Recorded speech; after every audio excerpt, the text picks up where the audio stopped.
Welcome to In the Kitchen with Dinah. Today, we're making caramel cheesecake bars. Someone's in the kitchen with Dinah. Someone's in the kitchen, I know. Someone's in the kitchen with Dinah. Gonna taste good, I know. So I thought I'd show you how to make some caramel cheesecake bars. I know when people make cheesecake, it can be a very daunting process, lots of ingredients, but these are simple ingredients. It goes together in an 8x8.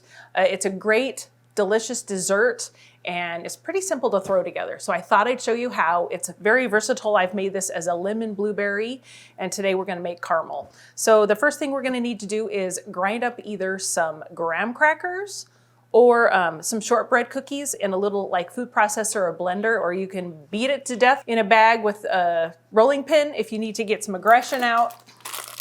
If you're new, I say welcome. I'm Dinah, and you're just cooking in the kitchen with me today. So I've just got plain old graham crackers. We need 1.5 cups of crumbs. I'm not sure how many that's gonna take, but we'll find out.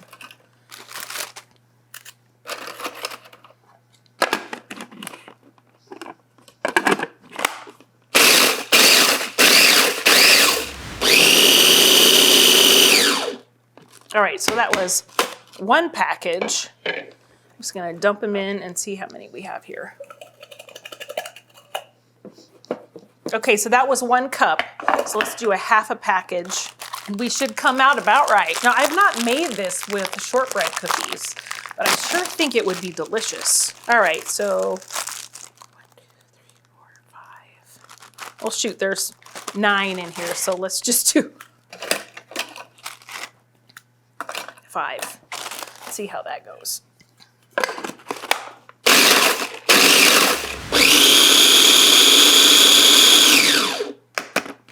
Okay.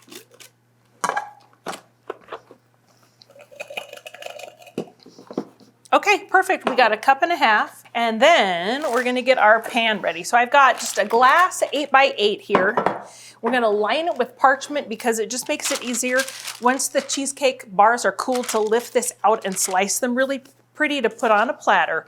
So I just get myself kind of, I don't know, I guess this is a rectangle.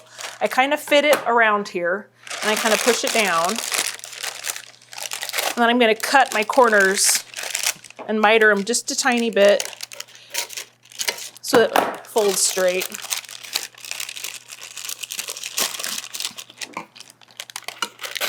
It doesn't have to be perfect.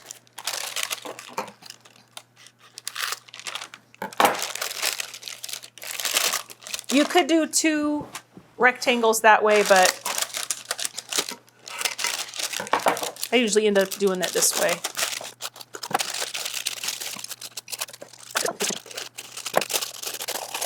Once we get the crust in, it will lay it down. I just want them all. Okay, I'm happy with that.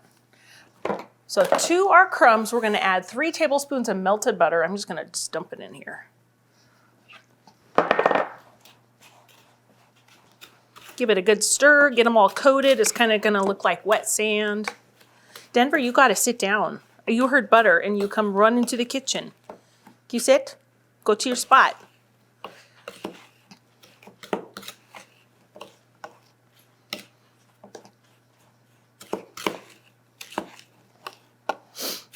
All right, pour these in nice.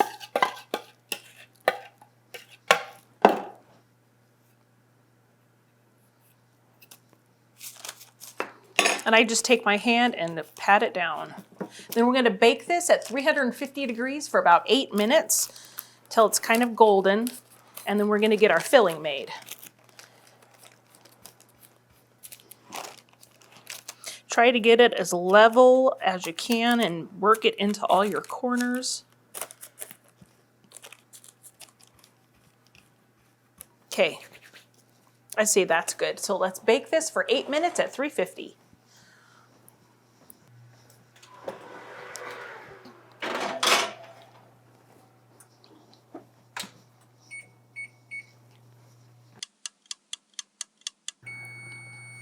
All right, there's our 8 minutes on our crust. And it does bake again. So our crust is gonna hang out until we get our filling made, our cream cheese deliciousness. So I've got 2 bricks of cream cheese here. I've let them sit here and soften. If you need to make this in a hurry, take them out of their foil packages and put them in the microwave. Just don't tell anybody. That is the secret. All right, so let's beat this up. Mine is still a little cold.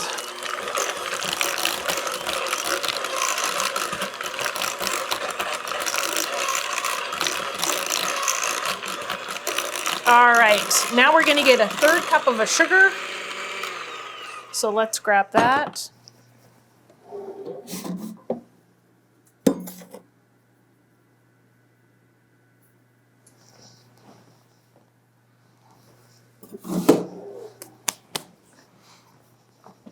All right, so we're gonna beat the sugar in really well.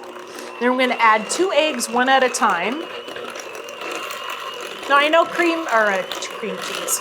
Cheesecake usually has, at least my big cheesecake that I make, has sour cream and so many other things loaded into it. This is just cream cheese. So we're gonna put in a teaspoon of vanilla. And if you add more, I don't know that there's too much on the vanilla scale here. Let's add 1 egg here and then we'll mix it up and then we'll add the next.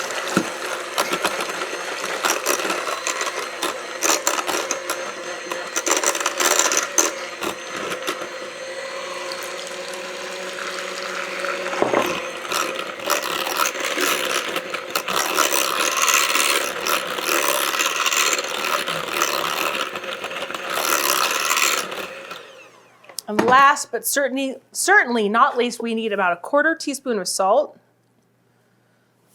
Put that in there, level out all that sweet. Get that mixed in well.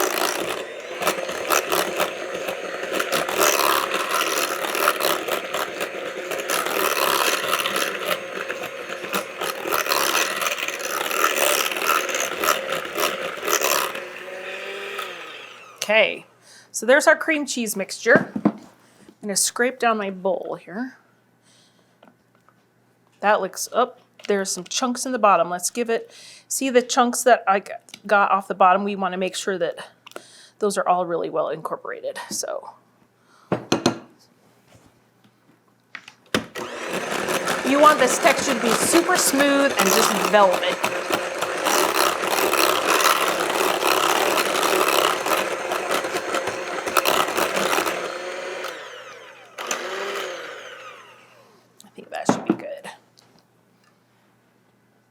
That looks good. All right, so I think I did mention when I opened this that there are 2 versions of this. If you want to do like a lemon and a fruity flavor, this is where you'd zest some lemon in, and then I used a can of blueberry pie filling. I will leave all the links to the recipes, not links. I will leave all the recipes in the description below, as I always do on all my videos. So if you want to make it like a lemon blueberry or lemon raspberry, you can. So for the caramel, we want to take, and I'm just using jarred caramel sauce. If you want to use homemade caramel sauce, knock yourself out. But I'm using this because it's easy and it's easy. So we want about a 1/4 cup of caramel sauce. And then we're going to take about a tablespoon of the cream cheese mixture and mix it in here. And we're gonna pour that on. Okay, so let's pull the crust in. Let's pour that right in. We'll get it all smooth. Oh my goodness, this smells good. Make sure you get all that cream cheese goodness out of there. Nose. I do, I see a nose too. He said, Mom said cheese and butter.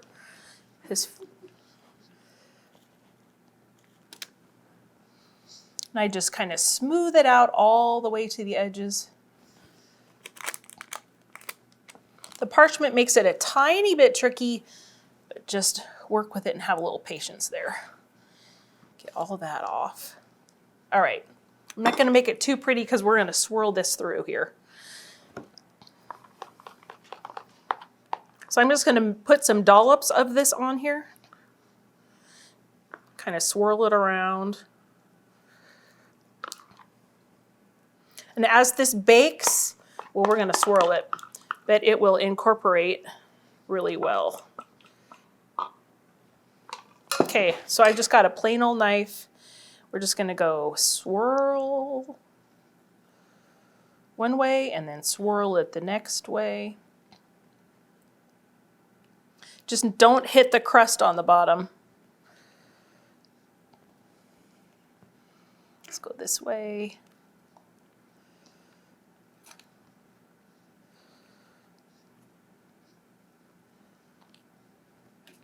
There, that looks beautiful. Okay, so now we're gonna put it back in that 350-degree oven for 30 to 35 minutes and watch the magic happen. Now remember that your pan is hot, so grab your pot holders when you put it back in the oven. I'll be back in a half an hour.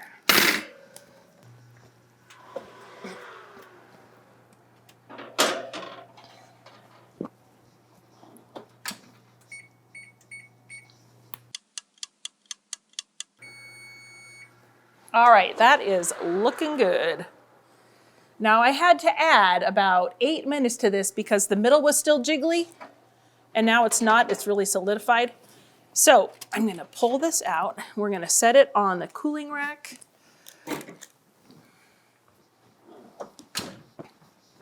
So you can see how like some of it's cracked a little, which is perfect. It's all puffed up. It looks amazing. It's not, well, it's a tiny bit jiggly, but it'll set up. So you'll wanna wait about 4 hours for this to totally cool even before we take it out of the pan and then refrigerate it overnight.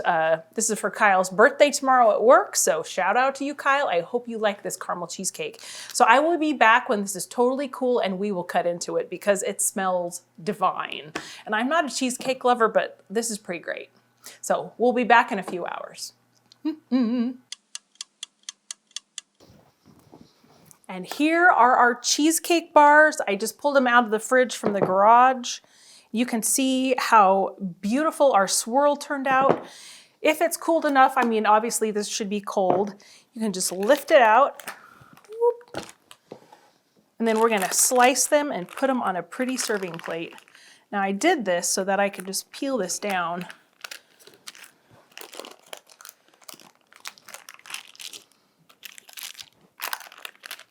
Then you get clean cuts, so that is the secret of that. Take a sharp knife, and I'm gonna cut this, oh boy, in half. I wish I had a longer blade. All the way down through. These have cut up or set up beautifully. I'm gonna cut them into 16s.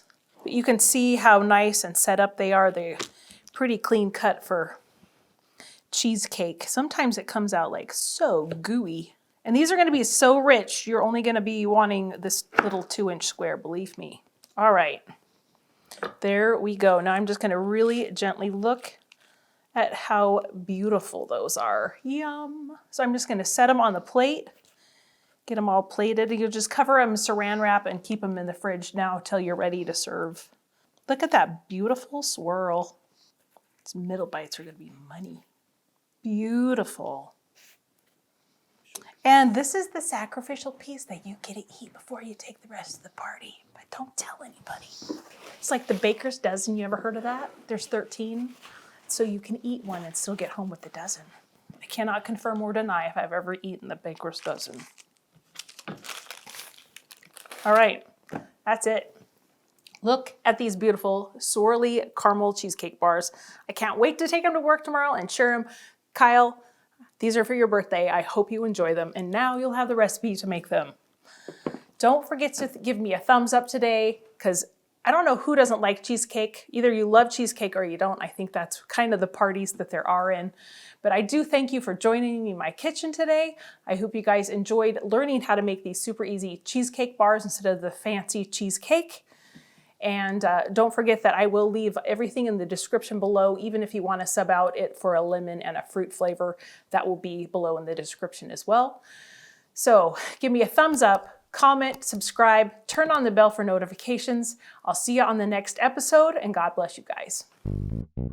What a good boy. Can you lay down? No, I couldn't sit. He got sitting on his rug again. He's sitting. We got a rug, so he knows where to go. That's important. Oh, hey. Hey. One thing I forgot. Yes. Here's it. Thanks. You just ruined the whole thing. My gosh. Have you drank any water today? Some. I drank like 14 ounces plus a coffee. That's something. Something. I gotta start. Gonna taste good, I know.